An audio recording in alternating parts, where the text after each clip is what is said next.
Bismillahirrahmanirrahim. Assalamualaikum warahmatullahi wabarakatuh.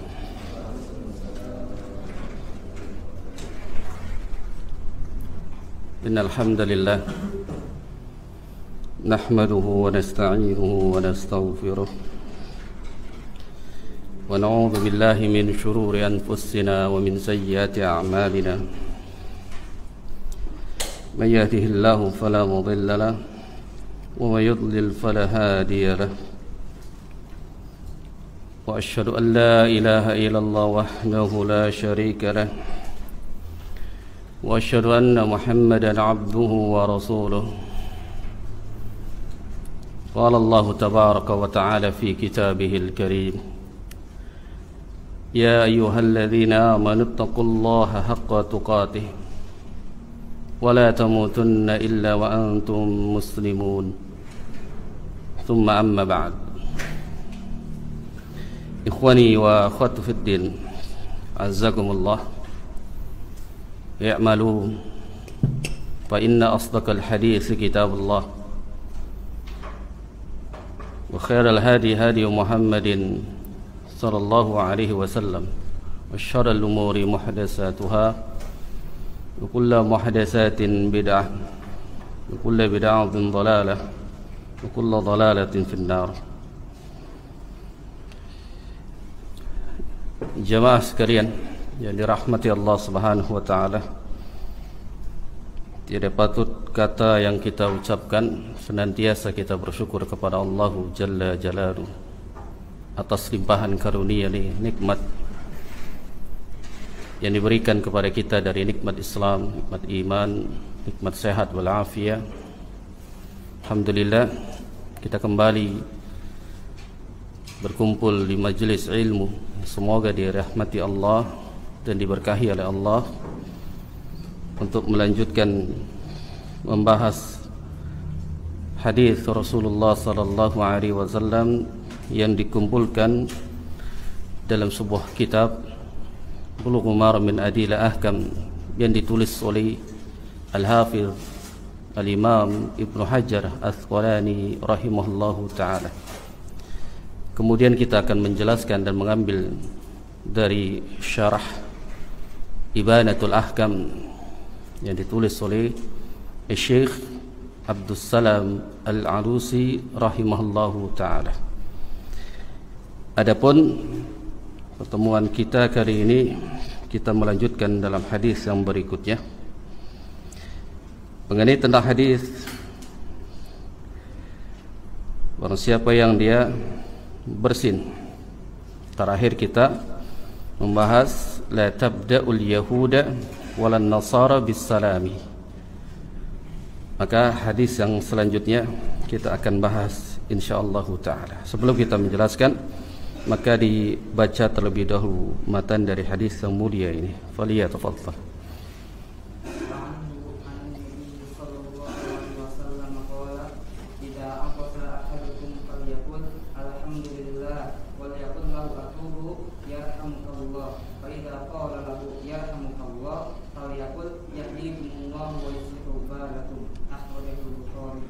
Naam. Wa jazakallahu khairan wa barakallahu fiik. Hadis yang berikutnya, wa anhu, yang dimaksudkan adalah hadis yang dikeluarkan pula dari jalan dari sahabat Ali bin Abi Thalib radhiyallahu taala anhu. Anin Nabi sallallahu alaihi wasallam qala, dan Nabi sallallahu alaihi wasallam bersabda, "Idza atasa ahadukum falyaqul alhamdulillah." Apabila di antara kalian bersin, maka ucapkanlah alhamdulillah, segala puji milik Allah.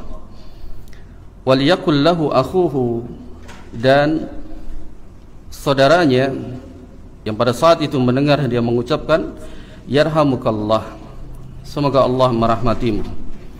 Fa idza qala lahu yarhamukallah, dan pada saat saudaranya mengucapkan yarhamukallah, semoga Allah merahmatimu, falyaqul lahu, maka balaslah ucapan tersebut dengan ucapan yahdikumullahu wa yuslih balakum, Semoga Allah memberikan hidayah kepadamu dan memperbaiki yakni keadaanmu. Akhrajahul Bukhari, dan hadis ini dikeluarkan oleh Al-Imam Bukhari. Maka al-mu'alif rahimahullahu ta'ala, beliau menjelaskan waqad madal karam ala hadzal hadis fi awwal ahaditsil bab. Hadis ini sudah dijelaskan, dikeluarkan sebagaimana di pembahasan dalam hadis haqqul muslim ala muslim sittun, sebagaimana penjelasan di awal hadis yang pertama tentang hak seorang muslim kepada muslim yang lainnya. Salah satunya idza atasa, apabila ada yang bersin, ahadukum falyakul alhamdulillah, dia mengucapkan alhamdulillah, wal yakul lahu akhuhu yarhamukallah, kemudian saudara yang mendengar mengucapkan yarhamukallah, semoga Allah merahmatimu. Namun jamaah sekalian, dalam hadis ini kita ambil beberapa faedah, karena hadis ini sudah dijelaskan, namun kita mengambil faedahnya dari hadis yang mulia ini. Kita mengambil faedah yang dikeluarkan oleh Fadilatul Syekh yani Sa'ad Asy-Syatri hafizahullahu ta'ala. Beliau mengeluarkan faedah yang pertama, masyru'iyyah hamdillahi liman na'atasa. Kata beliau, dalam hadis ini yang pertama kita disyariatkan apabila kita bersin, maka kita diperintahkan untuk mengucapkan alhamdulillah, mengucapkan alhamdulillah, memuji Allah Azza wa Jalla. Maka para ulama mengatakan bahwasanya disyariatkan, jadi sunnahkan untuk mengucapkan alhamdulillah.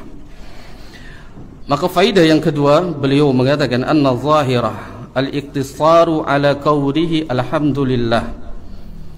Yang pertama adalah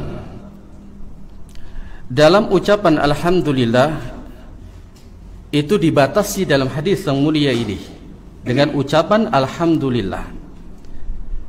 Tidak boleh warada ziyadata ala kulli hal, tidak boleh menambah alhamdulillah ala kulli hal, karena hadis ini membatasi hanya ucapan alhamdulillah saja.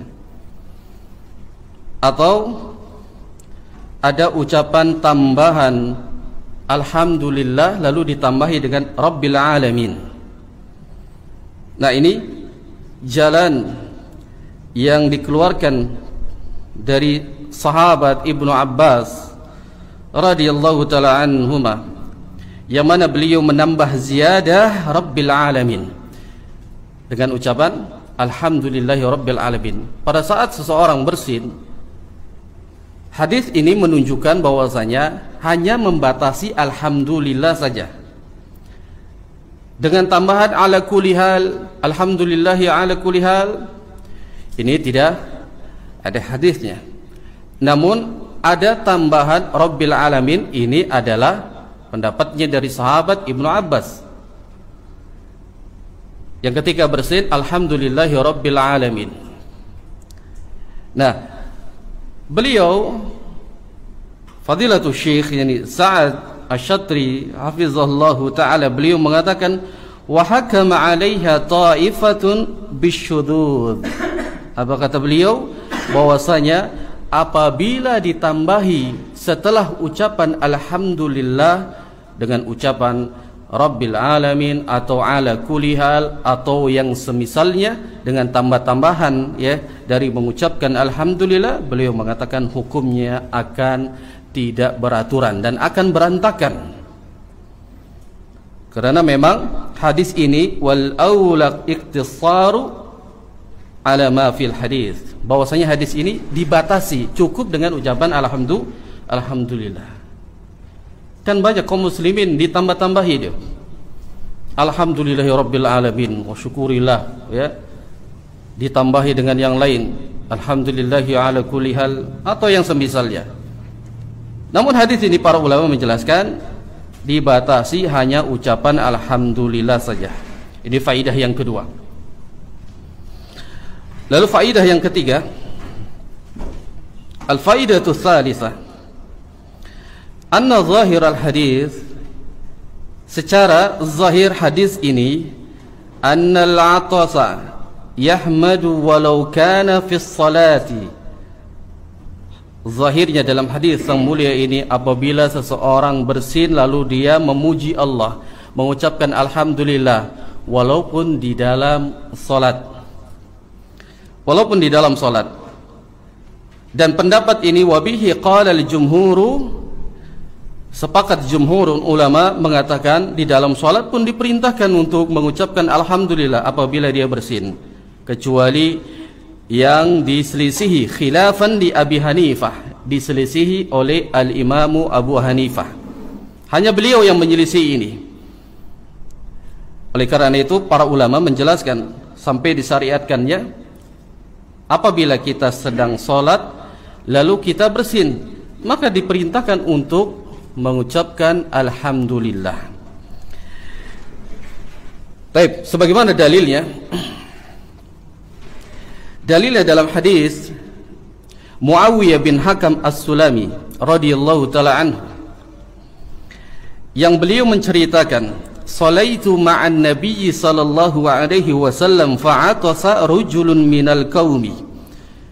Beliau mengatakan, pada saat itu saya salat bersama Nabi sallallahu alaihi wasallam. Lantas ada seseorang yang bersin. Yang seseorang tersebut mengucapkan alhamdulillah. Maka kata Muawiyah bin Hakam As-Sulami, "Faqultu yarhamukallah." Maka saya membalasnya dengan yarhamukallah, semoga engkau dirahmati Allah.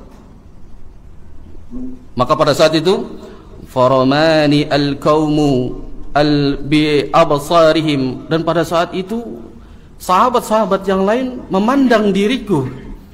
Kata beliau Muawiyah, qala, kemudian faqultu wa aksa wa asaklu wa ummuhu ma lakum tanzuru ilayya fi salati fadarabu bi aydihim, yani ala afqadhihim. Maka orang-orang pada saat itu memandang diriku, lalu dia berucap di dalam hati, mengapa kalian ini memandang diriku? Dan ada sebagian yang sampai memukul-mukul pahanya. Agar apa? Agar diam, tidak membalas. Lalu beliau kembali mengatakan, falamma ra'aitahum, pada saat saya paham, kata beliau, para sahabat yang lain menginginkan aku diam. Maka pada saat setelah falamma sallallahu alaihi wasallam selesai dari salatnya, da'ani fa bi ayyi wa ummi ma ra'aitu mualliman ahsana ta'liman minhu. Lalu aku dipanggil oleh Nabi sallallahu alaihi wasallam. Dan pada saat itu beliau mengatakan, sungguh ayah ibuku adalah tebusan beliau. Saya belum pernah melihat seorang pendidik sebagaimana Nabi sallallahu alaihi wasallam. Maka beliau mengatakan pada saat itu, ya, beliau tidak menghardikku, tidak membentakku, tidak memarahiku. Ini Nabi. Makanya beliau Muawiyah mengatakan, aku tidak pernah mendapati seorang guru, seorang pendidik sebagaimana Nabi sallallahu alaihi wasallam. Tidak marahi, tidak membentak. Namun beliau hanya mengatakan kepada Muawiyah, yang apabila kata beliau sallallahu alaihi wasallam, inna hadhihi salata la yasluhu fiha syai'un min kalamin nas. Sesungguhnya salat ini yang dikerjakan tadi, kata Nabi sallallahu alaihi wasallam, tidaklah pantas di dalamnya ada perkataan-perkataan manusia. Lalu beliau mengatakan, innama huwa takbiru wa tasbihu wa qiraatul Qur'an wa tahmid. Sesungguhnya salat itu di dalamnya ada ucapan takbir, ada ucapan tasbih, ada bacaan Al-Quran, ada bacaan tahmid. Nah, hadis ini menjadi pegangan bahwasanya pada saat salat tetap disyariatkan untuk mengucapkan alhamdulillah, Mana dalilnya? Nabi mengatakan, jadi innama huwa takbiru wa tasbihu wa qiraatul Qur'an wa tahmid. Sesungguhnya di dalam salat itu ada takbir, ada tasbih, ada bacaan Al-Qur'an dan ada tahmid. Tahmid itu ucapan alhamdulillah. Namun yang menjadi kesalahan itu yang membalasnya yarhamukallah. Karena yarhamukallah itu adalah ucapan manusia. Kan ini orang Arab yang mengucapkan. Nah, kalau kita di Indonesia ada yang mengucapkan alhamdulillah, kita bilang semoga Allah merahmatimu. Itu sama, ucapan manusia, maka tidak layak membalasnya. Namun hadis ini ingin menjelaskan, ya, Fadilatul Syekh jadi Sa'ad Asy-Syatri ingin menjelaskan bahwasanya disyariatkan pula di dalam salat apabila kita bersin mengucapkan alhamdulillah, namun jangan dibalas. Kalau dibalas yarhamukallah, dia bilang lagi yahdikumullahu wa yusli balakum, batal salatnya tiba-tiba. Gitu. Nanti yang di sampingnya, diam kau, gitu ya. Jadi ngobrol nanti salatnya kalau begitu. Maka yang disyariatkan itu mengucapkan alhamdulillahnya itu. Kata Nabi SAW, ya, salat itu di dalamnya hanya ada takbir, kemudian tasbih, bacaan Al-Quran, dan juga yaitu tahmid. Lalu hadis ini pula dijelaskan oleh Al-Hafidh Ibnu Hajar Asqalani. Beliau menjelaskan dalam kitab Fathul Bari, yang beliau mengatakan wa istadalla bi amril 'atas, bahwasanya disyariatkan hadis ini menunjukkan perintah untuk orang yang bersin mengucapkan bihamdillah, mengucapkan alhamdulillah, annahu yusyarri'u hatta lil musalli, sampai kepada orang yang sedang dalam keadaan salat. Yang beliau mengatakan wa bidzalika qala al-jumhur minas sahaba wal a'immatu ba'dihim wa bihi qala Malik wa Syafi'i wa Ahmad, bahwasanya sudah menjadi jumhur yang dikuatkan dari kalangan sahabat dan pula diikuti setelahnya dari jadi al-a'immah, dari 4 imam, kecuali yang diingkari oleh Al-Imamu Abu Hanifah. Jadi 3 imam, Imam Syafi'i, Imam Malik, Imam Ahmad mensyariatkannya, kecuali Imam Abu Hanifah yang menyelisihi dari pendapat ini. Maka atas dasar hadis ini, Fadilatul Syekh juga, yaitu Syekh Shalih Al-Utsaimin, memberikan komentar, menjelaskan dalam kitab Fatawa Ibnu Utsaimin, yang beliau mengatakan walam yunkirun Nabi sallallahu alaihi wasallam 'alal 'atas, bahwasanya Nabi tidak mengingkari kepada orang yang bersin tadi. Perhatikan, alladzi hamdulillah, yang mengucapkan alhamdulillah. Namun yang diingkari adalah orang yang mengucapkan yarhamukallah. Itu yang dipanggil. Tapi yang ketika bersin Nabi tidak panggil. Bahwasanya yang dipanggil adalah mengucapkan yarhamukallah. Makanya tidak pantas salat di dalamnya ada perkataan manusia. Ini menjadi dalil juga. Oleh karena itu, dalil ini menunjukkan bahwasanya tetap disyariatkan di dalam salat mengucapkan alhamdulillah pada saat dia bersin. Baik, al-faidatu rabi'ah. Faidah yang keempat yang kita bisa ambil hadis, ya, yang mulia ini, faidahnya masyru'iyyatu tashmiyatil 'atis, bahwa saya disyariatkan bagi orang yang bersin tetap, ya, mengucapkan alhamdulillah, kemudian biqauli yarhamukallah.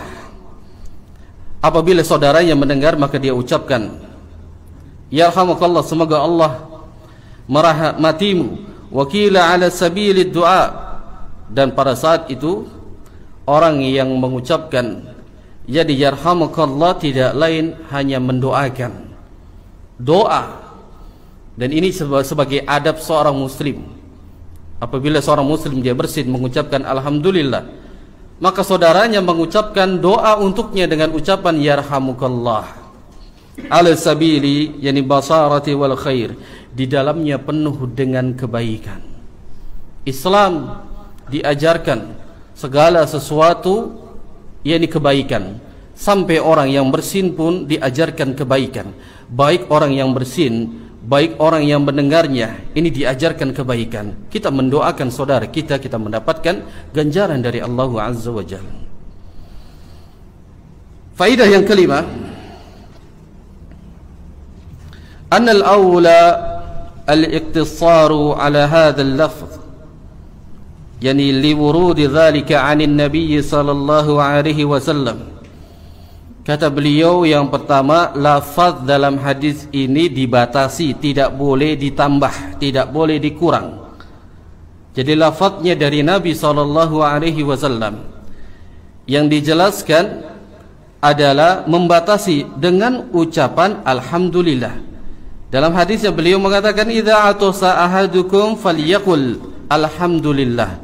Apabila ada di antara kalian bersin, maka ucapkanlah alhamdulillah. Dan ini hadis dibatasi, cukup dengan alhamdulillah. Adapun penambahan itu dari sahabat Ibnu Abbas dengan tambahan Rabbil Alamin. Nah, bagaimana untuk menyikapi? Kan ada sahabat dari kalangan sahabat tabi'in yang memberi tambahan dari lafaz ini. Apakah boleh kita mengikuti mereka? Perhatikan jamaah sekalian, ini rahmati Allah Azza wa Jalla. Di dalam kaidah, apabila ada hukum yang menjelaskan, lalu ada hukum tersebut ada yang sunnah dan ada yang wajib, maka pada saat itu kita mendahulukan yang wajib daripada yang sunnah. Dan begitu pula apabila ada yang sunnah dengan yang mubah, maka kita mendahulukan yang sunnah daripada yang mubah. Ada dalil yang menunjukkan jelas datangnya dari Nabi sallallahu alaihi wasallam. Lalu ada lagi pendapat yang dikeluarkan oleh sahabat, maka kita lebih mendahulukan pendapat atau dalil dari Nabi sallallahu alaihi wasallam daripada sahabat. Dan seperti itu terus dalam kaidah. Kita mendahulukan. Lalu bagaimana apabila kita menambah dengan Rabbil Alamin? Itu pendapatnya dari Ibnu Abbas. Namun sebaik-baik petunjuk yang Rasul sallallahu alaihi wasallam menyebutkan huda-hudan Nabi sallallahu alaihi wasallam. Beliau mengatakan sebaik-baik petunjuk adalah petunjuk Nabi sallallahu alaihi wasallam. Maka ucapan dari Nabi sallallahu alaihi wasallam, sabda ini membatasi dengan ucapan alhamdulillah. Faedah yang keenam, annal haditha min adillati man yaqulu, bahwasanya hadis ini menunjukkan intasmiyatul atas, barang siapa yang bersin mengucapkan alhamdulillah, hukumnya yang pertama wajib. Hukumnya adalah wajib. Al-a'yani lil amri bihi fi qawlihi falyaqul. Karena di situ ada ya pengucapan falyaqul, maka ucapkanlah. Di situ menunjukkan, kata beliau, bahwasanya hukumnya wajib. Wakila, lalu ada yang mengatakan selain daripada wajib adalah fardhu kifayah. Ya. Fardhu kifayah. Liqaulihi, dan juga menjadi hukumnya fardhu kifayah, waliyakul lahu akhuhu, maka yang mendengarnya pun perintahkan untuk mengucapkan, yaitu yarhamukallah. Sebagian yang lain mengatakan waqala al-akhirun, mengatakan bahwasanya bi istihbabihi, hukumnya hanya sunnah. Yang mendengar kemudian dia mengucapkan yarhamukallah. Sebagian ulama mengatakan hukumnya sunnah, sebagian lagi mengatakan fardhu kifayah. Namun yang tidak diselisihi bahwasanya orang yang bersin hukumnya wajib mengucapkan alhamdulillah. Yang kemudian li'adami wujubi qawlihi yahdikumullah, kemudian tentang ucapan yahdikumullah wa yuslih balakum, ini bukanlah wajib, melainkan hanya sunnah. Faedah yang ke-7, al-faidatu sabi'ah, Masyru'iyyatu qaulil 'atis, disyariatkan orang yang bersin. Liman syamatahu, bagi yang mendengarnya. Lalu dia mengucapkan alhamdulillah. Kemudian orang yang mendengar tadi mengucapkan, disunnahkan dia mengucapkan yarhamukallah, kemudian dibalas lagi yahdikumullahu wa yuslih balakum. Bagi orang yang bersin, dia membalasnya.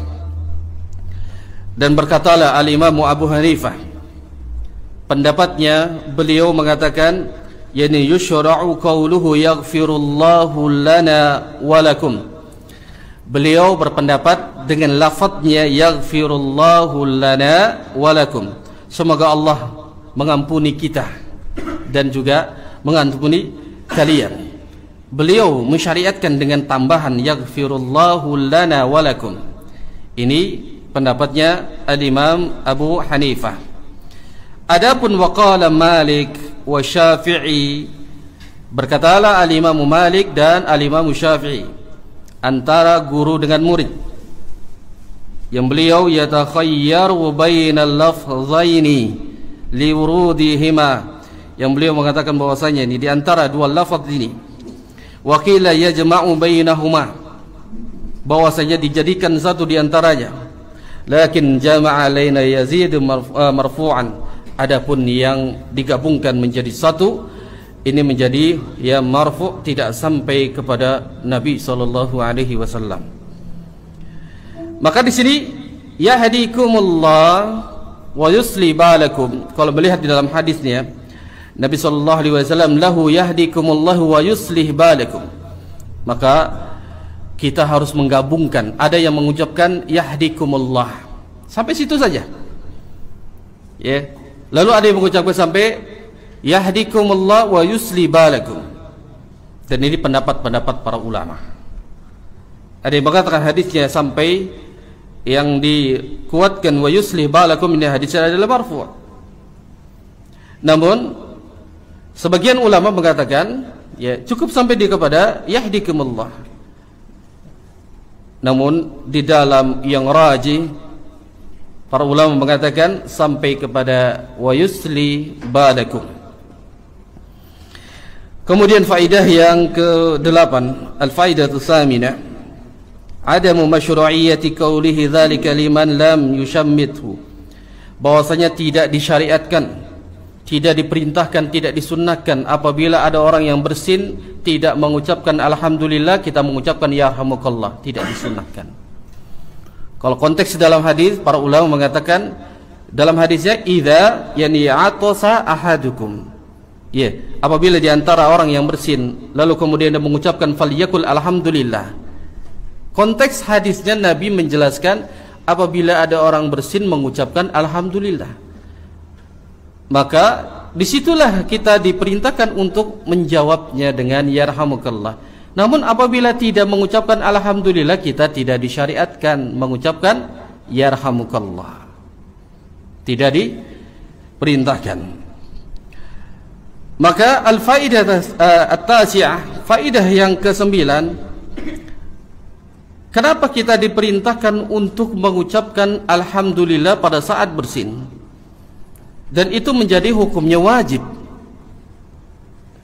Kata beliau mengatakan annal atasa ni'matu minallahi 'alal 'abdi, bahwasanya bersin itu salah satu nikmat dari Allah Subhanahu wa taala untuk hambanya.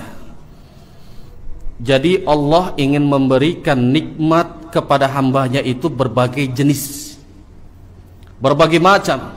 Ada Allah memberikan nikmat kepada hambanya dengan lapangkan rezekinya, dibanyakkan hartanya. Ini kemuliaan baginya, nikmat dari Allah.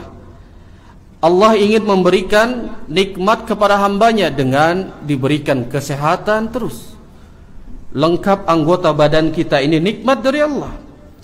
Allah ingin memberikan nikmat untuk hambanya, yaitu dengan diberikan istri yang salihah, anak yang berbakti kepada kedua orang tua, Allah ingin memberikan nikmat kepada hambanya dengan hamba tersebut diberikan teman yang saleh atau salihah. Ini nikmat dari Allah Azza wa Jalla. Namun Allah Subhanahu wa ta'ala dengan banyak berbagai cara ingin memberikan nikmatnya kepada hambanya. Salah satunya adalah diberikan nikmat pada saat seseorang hamba bersin, dia mengucapkan Alhamdulillah. Ini nikmat. Berapa banyak orang yang pada saat itu tidak bisa bersin datang ke rumah sakit. Berapa orang ketika dia tidak bisa buang angin, ya, mengeluarkan tidak sedikit biaya datang ke rumah sakit. Dan ini segala sesuatunya adalah nikmat dari Allah Subhanahu wa ta'ala. Makanya di situ diperintahkan wajib hukumnya pada saat kita bersin. Jadi bersin itu yaitu mengeluarnya yang di virus-virus atau pula apa? Kotoran-kotoran. Maka kita mengucapkan Alhamdulillah, memuji Allah. Ini salah satu kita bersyukurnya kepada Allah Subhanahu wa ta'ala. Al-faidah yang ke-10, al-faidatu asyirah, istihbabu al-iktsari min adz-dzikri wad-du'a. Faidah yang ke-10, kita disunnahkan untuk banyak-banyak berzikir dan berdoa kepada Allah Subhanahu wa ta'ala.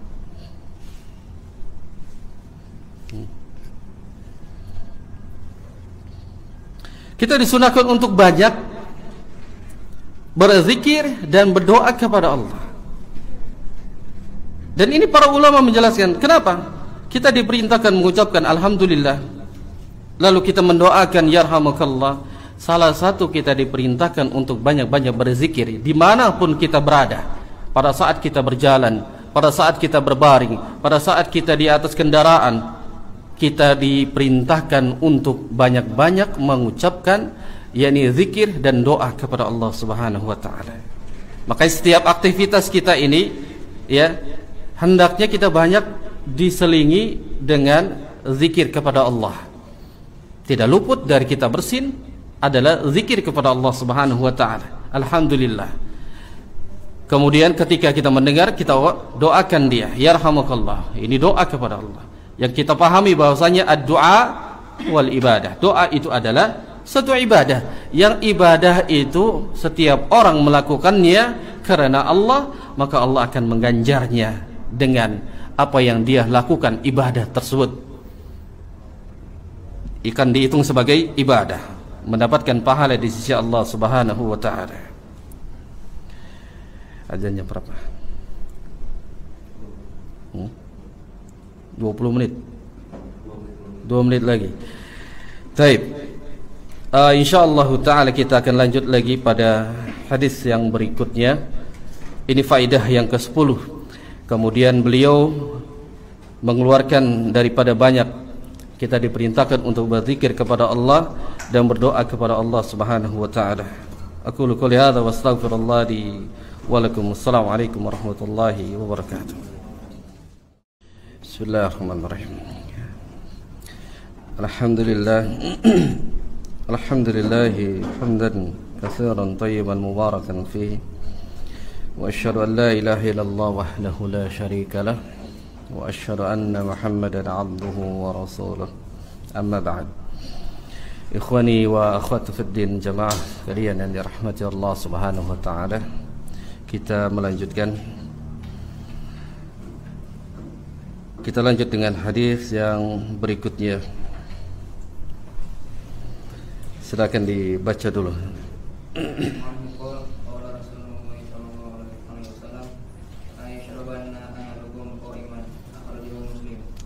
Nah, jazakallahu khairan.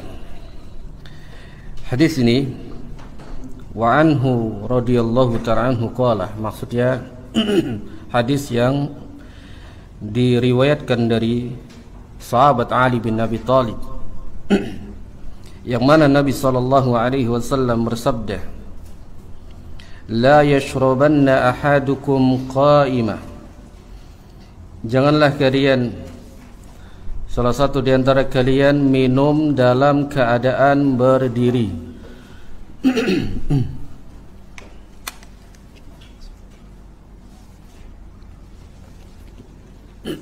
Hadis ini dikeluarkan oleh Al-Imam Muslim. Jamaah sekalian yang dirahmati Allah Subhanahu wa taala. Akhrajahu Imam Ahmad fi musnadihi hadzal hadis, sebagaimana yang dikeluarkan pula dalam Musnad Imam Ahmad. Hadis ini menunjukkan bahwasanya beliau Al-Imam Ahmad memasukkan hadis ini dalam musnadnya. Fihi ta'lilun nahyi yani syurbi qa'iman, larangan seseorang minum dalam keadaan berdiri. Wa dzalika anna Abu Hurairah ra'a rajulan yashrabu qa'iman. Sebagaimana beliau membawakan sebuah hadis, Imam Ahmad menegaskan bahwasanya larangan minum dalam keadaan berdiri. Lalu beliau membawakan riwayat dari sahabat Abu Hurairah radhiyallahu ta'ala anhu, yang mana beliau ra'a rajulan yashrabu qa'iman, pernah melihat seseorang minum dalam keadaan berdiri. Lalu faqala, kemudian sahabat Abu Hurairah mengatakan, mah, hentikan. Lalu orang yang minum tadi mengatakan, qala lima, apa maksudnya berhenti? Faqala, maka sahabat Abu Hurairah mengatakan, ayasuruka an yashraba ma'aka, yani al-hirru, apakah engkau mau minum bersama seekor kucing? Maka orang yang minum tadi qala la, tidak mau. Lalu sahabat lagi mengatakan, qala qad syariba ma'aka man huwa syarru minhu asy-syaitan wa fi yani sanadihi maqal. Kata beliau, sungguh orang yang minum bersamamu yaitu lebih buruk daripada kucing, yaitu adalah syaitan. Maksudnya hadis ini menjelaskan apabila ada orang yang minum kemudian dalam keadaan berdiri, itu dia sama saja bersamanya kucing minum itu tidak menggunakan dengan sesuatu apapun. Namun ini lebih buruk, kata sahabat Abu Hurairah, daripada dia minum berdiri, yaitu syaitan. Karena syaitan ini tidak memiliki aturan, tidak memiliki tata keramanya, tidak memiliki adabnya. Makanya beliau, man huwa syarru minhu asy-syaitan, maka lebih buruk daripada syaitan orang yang minum dalam keadaan berdiri. Nah, sahabat Abu Hurairah menjelaskan bahwasanya ini larangan bagi orang yang minum dalam keadaan berdiri, karena dalam konteksnya la yashrabanna ada anun taukid, menunjukkan bahwasanya tidak boleh minum dalam keadaan berdiri. Namun hadis ini dijelaskan oleh Syekh Al-Mu'alif, penulis dari kitab ini, yaitu Abdus Salam Al-Alusi rahimahullahu ta'ala. Beliau mengatakan al-mana'u minasyurbi qa'iman, yang pertama adalah larangan minum dalam keadaan berdiri. Sebagaimana yang dikuatkan pula, beliau menukil sebuah pendapat dari pendapatnya Ibnu Hazm, yang mana mengatakan minum dalam keadaan berdiri, beliau mengatakan huwa muharramun, hukumnya haram. Wa qala akhirun, akan tetapi berkatalah sebagian ulama mengatakan bahwasanya hukumnya huwa makruh, hukumnya makruh minum dalam keadaan berdiri. Minum dalam keadaan berdiri itu adalah makruh, sebagaimana yang dijelaskan salah satu hadis menunjukkan minum dalam keadaan berdiri. Makanya beliau tidak menganjurkan, namun juga tidak mengharamkan, tapi makruh hukumnya. Kenapa? Karena ada sebuah hadis yang Nabi SAW minum dalam keadaan berdiri. Hadisnya dari jalan sahabat Ibnu Abbas, yang mana saqaitun Nabiyya SAW min Zamzam fayashrabu qa'im. Pada saat Nabi SAW diberikan air Zamzam, lalu Nabi minum dalam keadaan berdiri. Dan ini yang dikuatkan pula, wa syaraba Aliyun qa'iman, dan ternyata sahabat Ali bin Abi Thalib pun minum dalam keadaan berdiri. Apa yang dikuatkan oleh sahabat Ali bin Abi Thalib, mengatakan ra'aitu Rasulullah sallallahu alaihi wasallam yaf'alu kama ra'aitumuni af'alu. Beliau menegaskan, aku minum dalam keadaan berdiri sebagaimana aku melihat yakni Rasulullah sallallahu alaihi wasallam minum dalam keadaan berdiri sebagaimana yang aku perbuat ini. Dan ini para ulama mengatakan hukumnya tidak haram, tapi makruh hukumnya. Makanya dalam konteksnya la yashrabanna, ada nun taukid di situ. Ya, kembali dalam kaidah bahasa Arab, la yashrabanna itu ada taukid menunjukkan bahwasanya tidak boleh minum dalam keadaan apa? Ahadukum qa'iman, dalam keadaan berdiri. Dan disinilah ulama menjelaskan hukumnya. Ibnu Hazm mengatakan bahwasanya haram hukumnya, tapi sebagian ulama mengatakan hukumnya adalah makruh, karena dalilnya berdasarkan Nabi SAW minum dalam keadaan berdiri, kemudian diikuti oleh sahabat Ali bin Abi Thalib minum dalam keadaan berdiri juga. Maka dari sini menjelaskan hadis ini, istadalla zahiriyya bil hadisi ala tahrimi yani syalbi qa'iman. Namun dalil ini menunjukkan bahwasanya mazhab dari zahiriyah mengharamkan akan minum berdiri, wa jumhuru ala annahu makruh. Namun jumhurun ulama bahwasanya menunjukkan hukumnya hanya makruh, walaysa bimaharumin, bukan hukumnya haram tapi makruh. Ya, sebagaimana dalil tadi disebutkan dari sahabat Ibnu Abbas, kemudian dikuatkan oleh sahabat Ali bin Abi Thalib radhiyallahu taala anhu. Jadi hukumnya hanya makruh.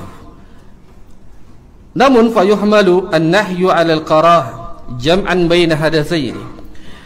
Namun bagaimana sikap kita dalam menggabungkan dua hadis ini? Hadis pertama Nabi mengatakan melarang minum dalam keadaan berdiri. Lalu ada hadis lagi Nabi minum dalam keadaan berdiri, lalu diikuti oleh sahabat Ali bin Abi Thalib.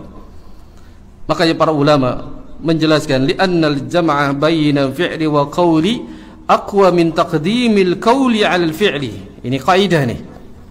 Ya, kaidah fikih. Kita harus pahami di sini. Karena di antaranya dua hadis ini digabungkan. Sebagaimana tadi Anda jelaskan, digabungkan di antara dua ini. Yang satu hadisnya Nabi melarang la yashrabanna ahadukum qa'iman, melarang janganlah kalian minum dalam keadaan berdiri. Kemudian hadis yang kedua yang diriwayatkan oleh Ibnu Abbas, dikuatkan oleh sahabat Ali bin Abi Thalib bahwasanya Nabi minum dalam keadaan berdiri. Digabungkan. Namun bagaimana kita menyikapi dua hadis ini? Di antaranya bainal fi'li wa qawli, ada perkataan, ada perbuatan. Maka aqwa min taqdimil qawli 'ala al-fi'li, maka yang dikuatkan pendapatnya yang harus diambil adalah perkataan daripada perbuatan. Jadi pertama hadis itu adalah perkataan, sabda Nabi sallallahu alaihi wasallam. Makanya min taqdimi qawli 'ala al-fi'li, perkataan itu diutamakan daripada perbuatan. Mana sabda perkataan Nabi sallallahu alaihi wasallam? Sebagaimana hadis ini, la yashrabanna ahadukum qa'iman. Ini sabda Nabi, perkataan Nabi sallallahu alaihi wasallam. Namun perbuatannya mana? Sebagaimana riwayat dari Ibnu Abbas, kemudian dikuatkan oleh sahabat Ali bin Abi Thalib, yang mana beliau mengatakan ra'aitu Rasulullah sallallahu alaihi wasallam wa syarabah wa waqa qa'iman. Aku melihat saja, melihat Nabi minum dalam keadaan berdiri. Maka para ulama mengambil mana yang lebih kuat. Inilah menjadi manhajus salaf. Apabila ada di antara dua, ada dalilnya sahih, kemudian kita berusaha untuk mengambil yang lebih kuat. Mengambil yang lebih kuat, lalu kaidah bermain di dalamnya. Maka salah satu kaidahnya li'annal jam'a baina fi'li wa qawli. Apabila di antara ada hadis, ya, keduanya ini bertentangan, yang satu melarang, yang satu ya ada, namun yang satu perkataan, yang satu adalah perbuatan, maka aqwa, yang lebih kuat, yang diutamakan min taqdimi qawli yani 'alal fi'li, yang didahulukan adalah perkataan daripada perbuatan. Maka fi'lun Nabi sallallahu alaihi wasallam, dari yang dilakukan Nabi sallallahu alaihi wasallam, limakruh, hukumnya adalah makruh, li bayani jawazihi, dan ini menjelaskan bahwasanya boleh dalam keadaan berdiri, fayakunu masyru'an fi haqqihi li husulil bilaghi bihi. Maksudnya bolehnya minum dalam keadaan berdiri. Harus diperhatikan jemaah, minum dalam keadaan berdiri apabila dalam keadaan tidak bisa duduk. Tidak bisa duduk. Makanya pada saat Nabi diberikan air Zam-Zam, minum dalam keadaan berdiri. Kenapa Nabi SAW minum dalam keadaan berdiri?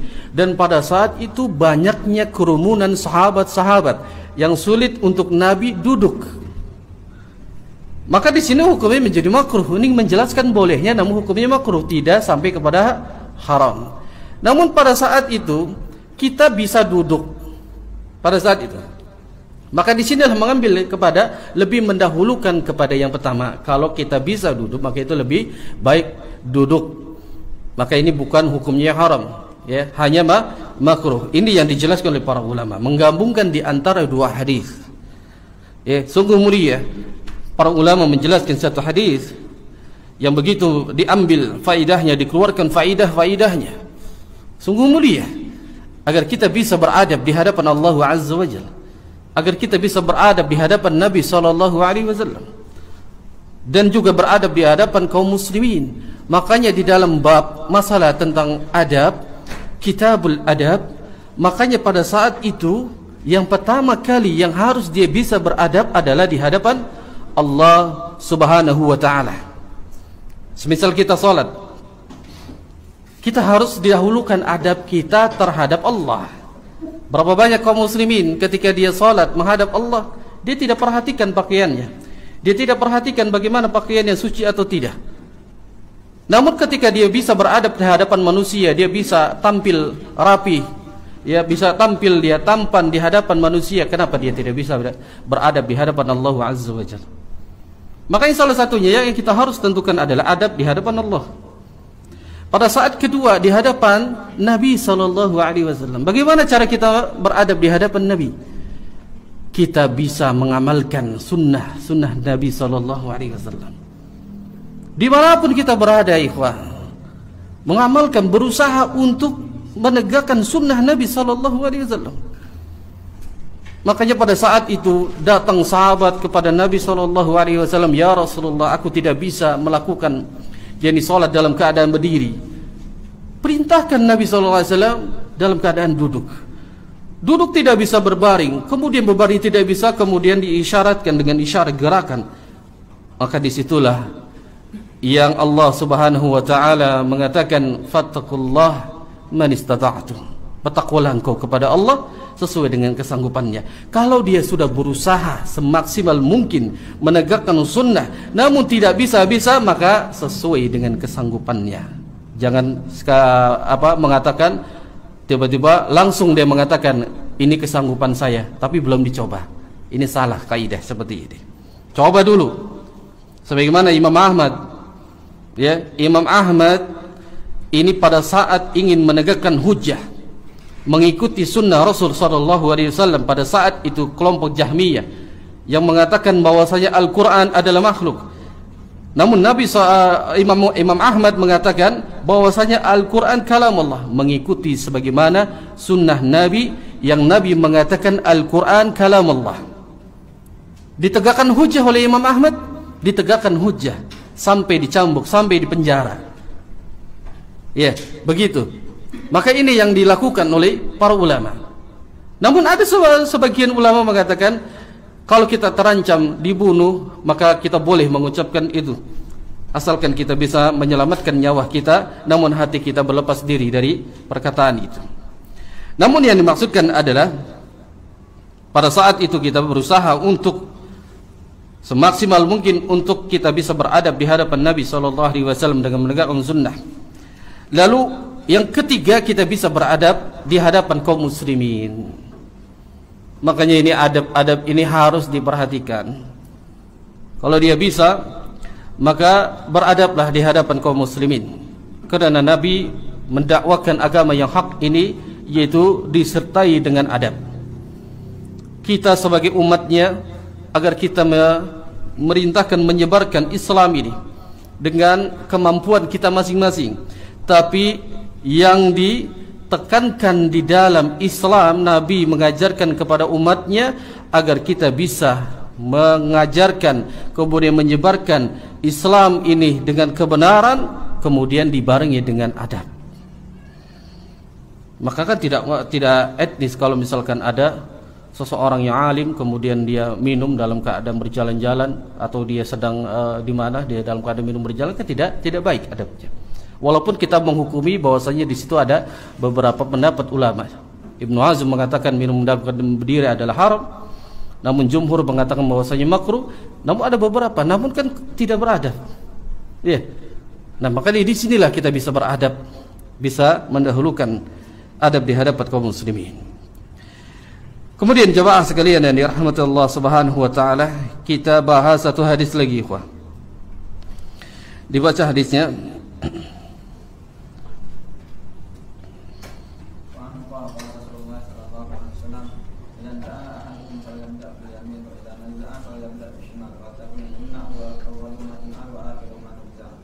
Naam.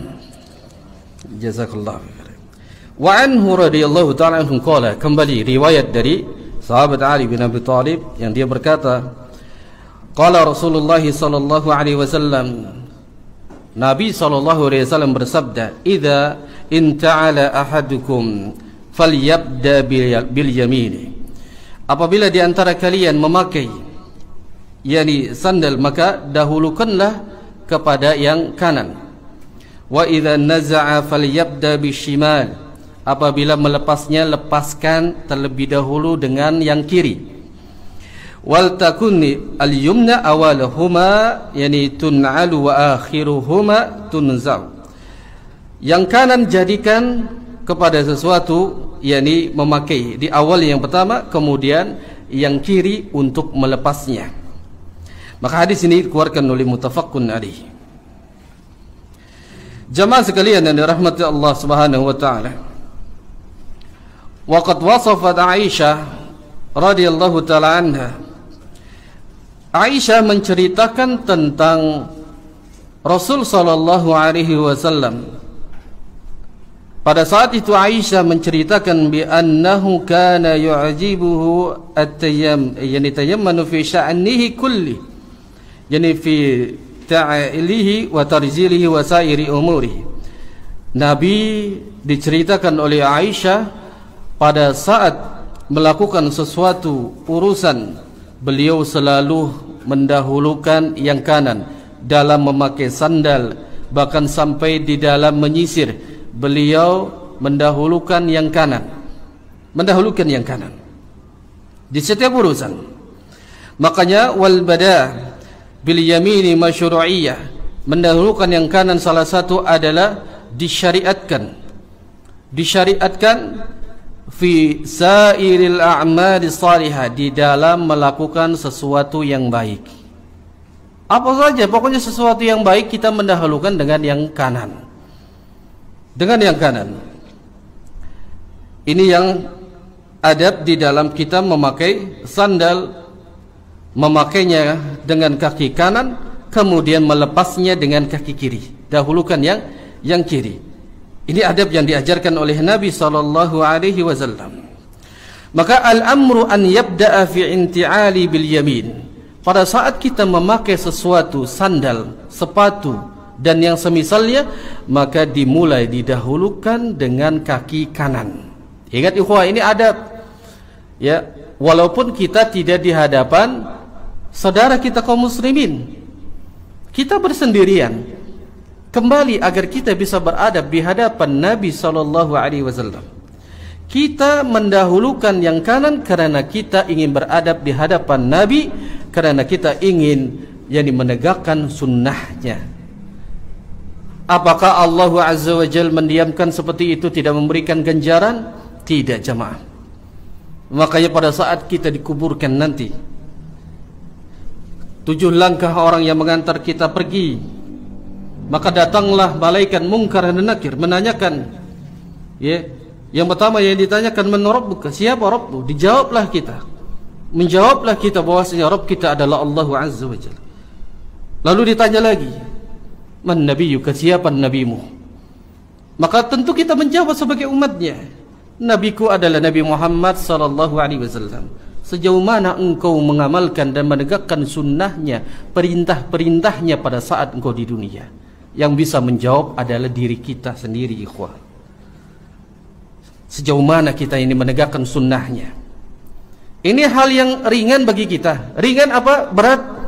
Memakai sandal dengan mendahulukan yang kanan, melepasnya dengan yang kiri, menyisir dengan yang kanan, sikat gigi, siwak didahulukan yang kanan, segala sesuatu yang baik didahulukan yang kanan. Bagi kita tidak berat. Tidak berat, jemaah.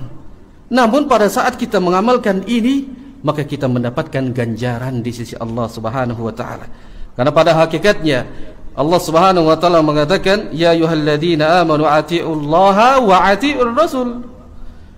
Taatilah Allah dan taati Rasul. Termasuk kita mentaati Rasul juga termasuk mentaati Allah Subhanahu wa taala. Kalau sudah mentaati Allah, apakah kita tidak diberikan ganjaran? Tentunya diberikan ganjaran dari Allah Subhanahu wa taala. Hanya sebatas itu. Ringan bagi kita, jemaah. Namun terkadang kita lupa, iya, fitrah manusia. Namun kita berusaha seperti tadi, berusaha untuk menegakkan sunnah dengan mendahulukan yang kanan pada saat kita memakai sesuatu. Lalu kita membukanya dengan kaki yang kiri, wafi naza'a bishimal, yaitu membukanya dengan yang kiri. Pada saat sesuatu yang buruk-buruk, maka dahulukan yang kiri. Mana dalilnya? Contohnya, pada saat kita masuk ke kamar mandi, ini adab yang sudah kita lewatkan pelajaran ini. Sebelum masuk ke kamar mandi, kita diperintahkan untuk membaca doa. Lalu didahului dengan kaki yang mana, ikhwah? Kanan atau yang kiri? Kita mengambil kesimpulan setiap yang buruk kita dahulukan yang kiri. Kamar mandi baik atau buruk? Buruk, maka dahulukan yang kiri. Maka keluarnya kita dahulukan yang kanan dan mengucapkan doa ghufranak. Ini sudah kita pelajari. Masuk ke dalam masjid, sesuatu yang buruk atau yang baik? Baik tentunya, jemaah. Maka dahulukan yang kanan. Maka keluarnya yang kiri. Dan seperti itulah kaidah di dalam memahami sunnah. Makanya para ulama mengatakan setiap yang sesuatu yang baik maka dahulukan yang kanan, sesuatu yang buruk mendahulukan kepada yang kiri. Namun di sini ada perkataan yakni Al-Qadi Iyad, ya, Al-Qadi bin Iyad ini mengatakan, "Waqad naqul ijma'a ala anna al-amra istihbab." Beliau mengatakan bahwasanya hukum daripada mendahulukan yang kanan ini hukumnya adalah sunnah, bukan wajib. Sebagaimana dijelaskan, sunnah itu adalah salah satu kita mendapatkan ganjaran dari Allah Subhanahu wa taala. Namun berkatalah qala Ibnu Abdul Bar, yang beliau mengatakan, man bada'a fil inti'ali bil yusra asa'a li mukhalifati sunnah. Perkataan Al-Imam Ibnu Abdul Bar bahwasanya siapa orang yang pada saat dia memakai sandal mendahulukan yang kiri, maka sungguh orang tersebut telah menyelisihi sunnah Nabi sallallahu alaihi wasallam. Orang yang menyelisihi sunnah Nabi yang Allah Subhanahu wa taala sebutkan dalam Al-Qur'an, hendaknya dia takut akan azab Allah Subhanahu wa taala yang ditimpakan kepadanya. Jadi para sahabat itu tidak mau menyelisihi sunnah. Tidak mau menyelisihi sunnah. Bahkan dalam satu riwayat di Sirah Nabawi, pada saat Nabi SAW berjalan, baik dalam keadaan ingin melaksanakan jihad atau pulang dari jihad atau safar dengan para sahabatnya radhiyallahu ta'ala anhum, Nabi kebiasaannya apabila mendapati gundukan tanah beliau naik jalannya. Begitu. Ini kebiasaan Nabi. Lalu pada saat itu diikuti oleh sahabat. Padahal itu sudah bukan lagi diperintah untuk diikuti sunnahnya, bukan jemaah. Tapi karena sahabat ingin mengikuti sunnahnya, jalannya Nabi sampai diikuti. Lihat sahabat. Pada saat diperintah sami'na wa ata'na, tidak mengatakan bagaimana nanti begini, boleh enggak begini. Enggak ada perkataan itu bagi para sahabat. Sami'na wa ata'na. Makanya sampai demikian, makanya orang yang memakai sesuatu dari kirinya di dalam memakai sandal, maka dia telah menyelisihi sunnah Nabi sallallahu alaihi wasallam.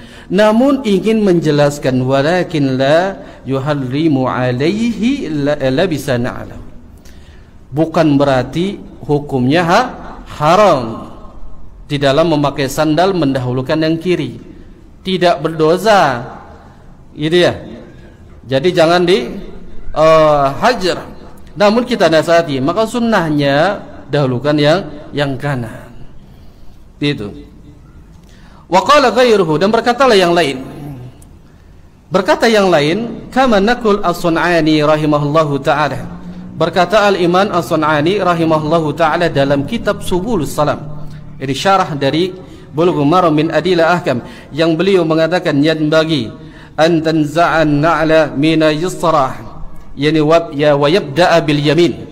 Bahwasanya beliau mengatakan seharusnya seorang muslim yang mengikuti sunnah Nabi SAW pada saat dia melepas sandalnya, maka dahulukan yang kiri, lalu memulai memakainya kepada yang kanan. Wa hadza yafhamu minhu lil wujub. Tapi beliau mengatakan bahwasanya dipahami hadis ini, kata beliau al-Imam Sun'ani, hukumnya adalah wajib. Hanya al-Imam Sun'ani rahimahullahu taala. Tapi yang lainnya hukumnya adalah istihbab, sunnah. Asalkan jangan sampai kita yang mengharamkan ada seseorang yang memakai kepada yang kiri. Begitu. Jadi kepada yang kanan itu adalah sunnah. Baik, kita ambil faedahnya dari hadis yang mulia ini. Sebagaimana yang dijelaskan, hadis yang dikeluarkan faedahnya oleh Fadilatul Syekh yani Sa'ad Asy-Syatri hafizallahu taala. Faedah yang pertama, al-faidatul ula, masyru'iyyatu al-bada'ati bil yamini fi lubsin ni'al. Disyariatkan memulai memakai sandal itu dahulukan yang kanan. Wa qad hukiya ijma'u ala istihbabi dzalik, yang beliau mengambil yang lebih rajih bahwasanya hukum dari memakai sandal mendahulukan yang kanan menjadi ijma', hukumnya adalah sunnah. Hukumnya ada sunnah. Kemudian yang kedua, al-faidatu tsaniyah, masyru'iyyatu bada'ati bisyimali fi khala'in ni'al. Disyariatkannya pada saat yakni melepas sandal atau yang semisalnya sepatu, maka dahulukanlah yang kiri di dalam melepas sandal, sepatu dan yang semisalnya, maka lepaslah yang kiri, didahulukan. Yang ketiga, al-faidah salisa, masyru'iyyatu takrimil yamin. Disyariatkan agar kita memuliakan yang kanan. Tangan ada kanan dan ada kiri. Maka pada saat kita mendahulukan yang kanan, tidak lain kita memuliakan yang kanan. Diperintahkan Nabi segala sesuatu dengan yang kanan. Makan dengan yang kanan, minum dengan tangan kanan. Maka pada saat kita memakai sandal pun demikian, dahulukan yang kanan. Ini tidak lain kita sedang memuliakan yang kanan. Begitu juga dengan adab kita bertetangga. Pada saat kita memiliki tetangga kanan dengan kiri, mana yang kita dahulukan untuk memberi makanan kepada mereka? Dahulukan yang kanan, baru yang kiri. Yang dekat dengan kita yaitu kanan. Sebagaimanapun kita nanti di dalam keadaan safar atau di jalan, maka dahulukan yang kanan. Ini salah satu takrim, yakni bil yamin, memuliakan yang kanan. Pada saat kita memuliakan yang tangan, pada saat kita buang air kecil ataupun besar, maka tidaklah mungkin kalau kita ingin memuliakan yang kanan, kita membersihkannya dengan yang kanan.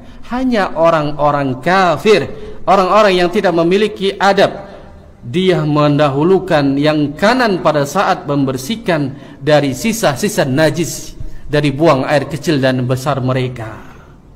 Kita tetap mendahulukan yang kanan pada sesuatu yang baik, mendahulukan yang kiri pada sesuatu yang buruk. Demikian. Kemudian faidah yang keempat, al-faidatu rabi'ah, istadala bil hadis ala fadilatu inti'al.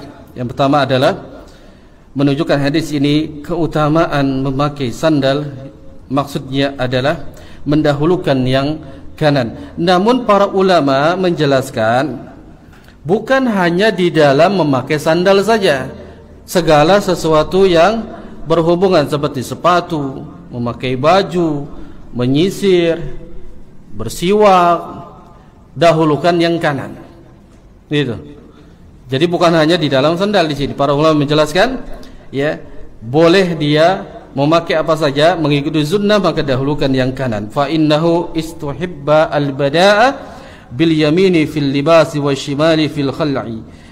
Disinilah disunahkan bahwasanya mendahulukan yang kanan di dalam sesuatu, memakai sesuatu apa saja yang baik, maka dahulukan yang kanan, maka melepasnya dengan yang kiri, dan ini yang dikeluarkan oleh beliau agar kita bisa menteladani sunnah Nabi sallallahu alaihi wasallam, agar kita bisa dibangkitkan bersama Nabi sallallahu alaihi wasallam, agar kita bisa mendapatkan ganjaran dari Allah dengan kita menegakkan dan mengamalkan sunnah-sunnahnya, yakni dengan kemampuan kita. Wallahu a'lam bishawab. Jemaah, kita batasi saja dan kita akhiri saja hadis ini. InsyaAllah ta'ala semoga Allah memberikan kita hidayah, memberikan kita keberkahan, umur yang panjang, kesehatan, untuk bisa kita melanjutkan hadis-hadis berikutnya. Wallahu a'lam bishawab. Mungkin dari jemaah yang ingin bersoal jawab, kami persilakan. Fadhillah. Ya.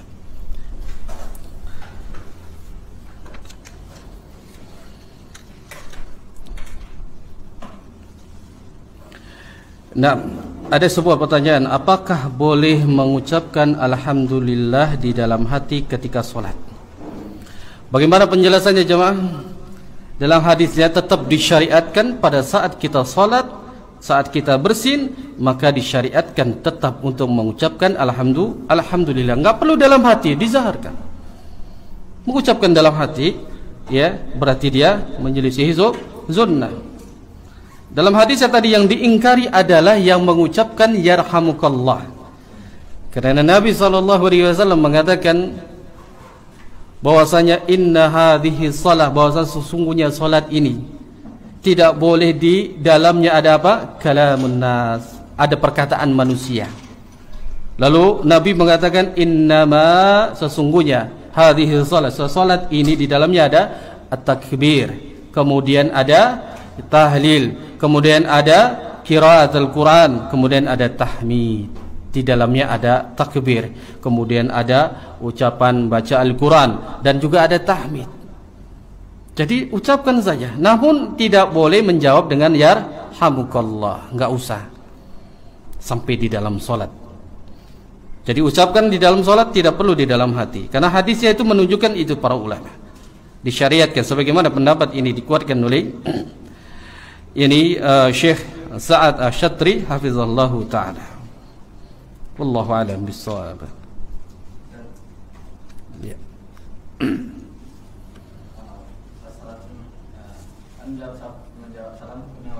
Naam. Iya, ini sudah kita jelaskan dalam pertemuan kemarin. Di dalam kita dalam keadaan salat lalu ada yang memberikan salam, maka cukuplah kita dengan isyarat. Yaitu dengan mengisyaratkan, bergerak dengan tangannya, tidak perlu dia menjawabnya. Namun kalau dalam keadaan kita sedang sholat sunnah, lalu ada orang tua memanggil kita, ini beda memanggil dengan ucapan salam. Kalau orang tua panggil kita, kita dalam keadaan sholat sunnah, mana yang dahulukan? Terus sholat sunnah atau penuhi panggilan orang tua? Maka penuhi panggilan orang tua itu wajib daripada mendahulukan yang sunnah. Ini kaidah tadi. Apabila di antara ya satu ibadah ada yang sunnah dan ada yang wajib, maka dahulukan yang wajib daripada yang sunnah.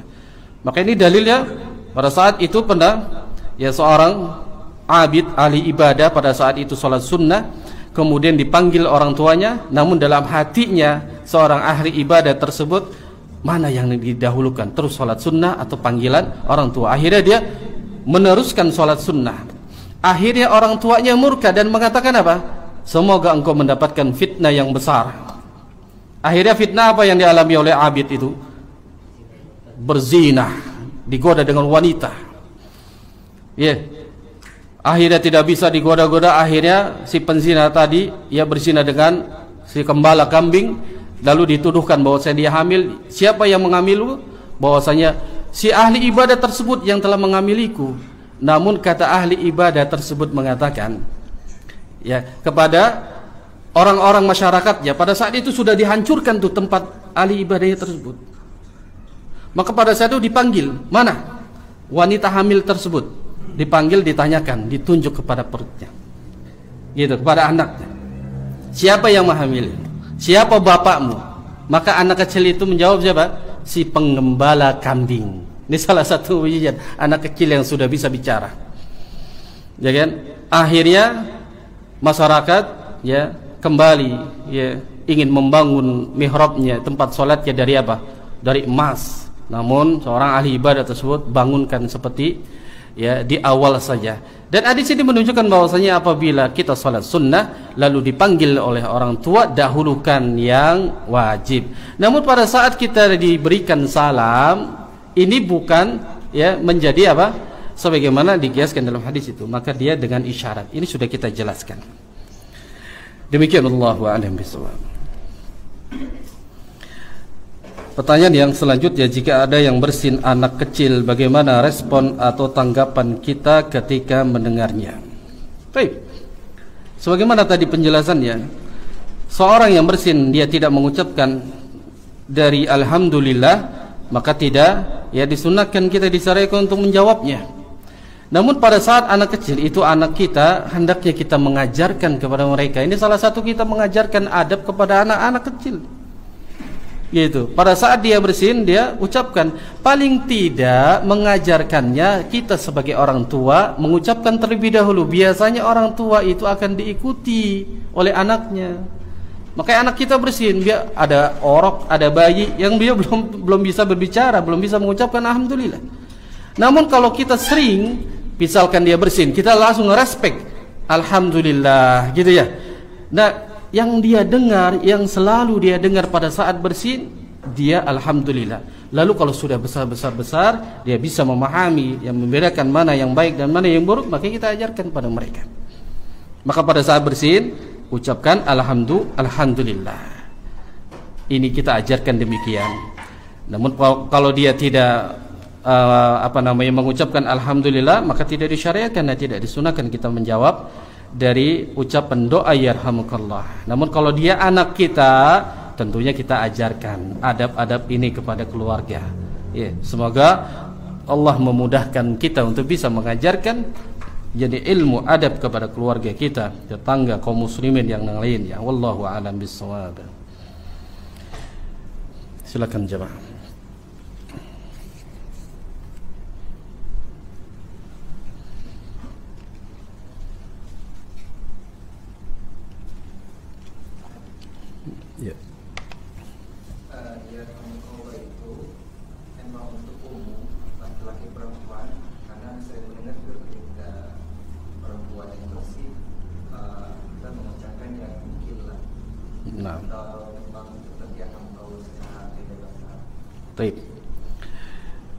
Melihat ke dalam konteks hadis, ketika ada yang bersin falyakul alhamdulillah, maka falyujib yarhamukallah. Nah, pada saat itu yang bersin yaitu para sahabat yang laki-laki.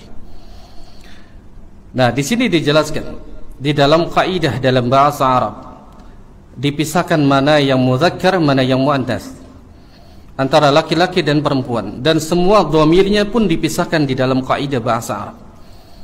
Nah, pada konteksnya yarhamukallah, ka-nya itu kembali kepada isim mudzakkar, yaitu isim mudzakkar yang bersinnya adalah laki-laki, maka kita ucapkan yarhamukallah. Namun pada saat yang bersinnya seorang wanita, kembali kepada isim dhamirnya, menggantikannya dengan yang muannas, yaitu dengan ucapan yarhamukillah. Ini yang harus kita pahami. Lalu bagaimana kalau kita tidak bisa mengetahui bahasa Arab? Yang pertama adalah belajar. Kita buka pendaftaran, ya ini bahasa Arab. Bukan promosi Syahru.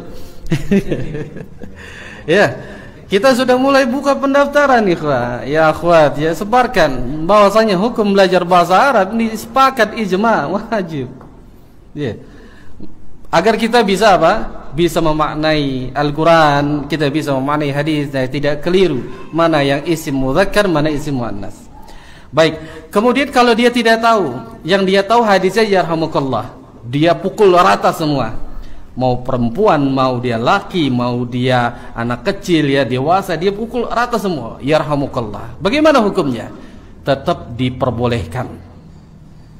Sebagaimana Nabi pernah mengucapkan salam assalamualaikum. Kumnya ini dalam kaidah bahasa Arab, kumnya kepada antum, kepada mudzakkar, namun dijadikan secara umum laki-laki dan perempuan. Sebagaimana juga dalam kaidah yang lain, pada saat kita mengucapkan yakni secara umum, ya, yang sudah ditetapkan dalam Al-Quran maupun dalam hadis, yang sebagaimana kita mendoakan si mayit pada saat kita sholat mayit, kita nggak tahu itu mayitnya laki-laki apa perempuan, maka pada saat itu kita nggak tahu, kita belum tanya kepada yang kanan yang kiri jenazahnya laki-laki apa perempuan. Pada saat kita mendoakan Allahumma gfir lahu warhamhu wa'afihi wa'amnu, ya, kemudian apakah boleh diucapkan dengan ini? Maka pada saat itu para ulama mengatakan sudah mencukupi Allahumma gfir lahu, sudah dia mendoakan baik itu jenazahnya adalah perempuan. Namun kalau kita tahu maka mengganti Allahumma gfir lah. Pada saat itu kita boleh menggantinya kalau kita tahu. Nabi pernah mengucapkan salam kepada yakni istrinya, assalamu alaiki. Alaiki kinya kepada istrinya perempuan, atau kepada sahabat yang satu, assalamu alaika. Sahabat pun demikian mengucapkan assalamu alaika ya Rasulullah.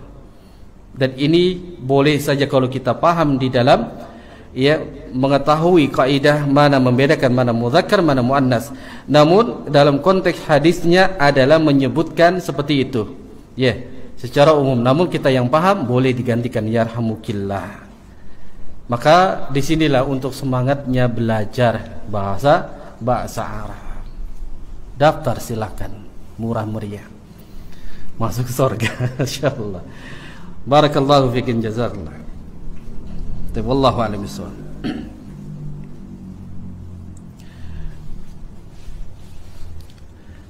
Silakan mau tanya jemaah.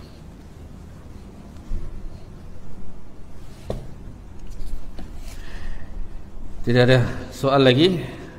Semoga Allah Subhanahu wa taala memberikan kita ilmu yang bermanfaat pada pertemuan kita kali ini. Kita akhiri saja dengan doa kafaratul majlis. Subhanakallah wa bihamdik, asyhadu an la ilaha illa anta astaghfiruka wa atubu ilaik. Wassalamualaikum warahmatullahi wabarakatuh.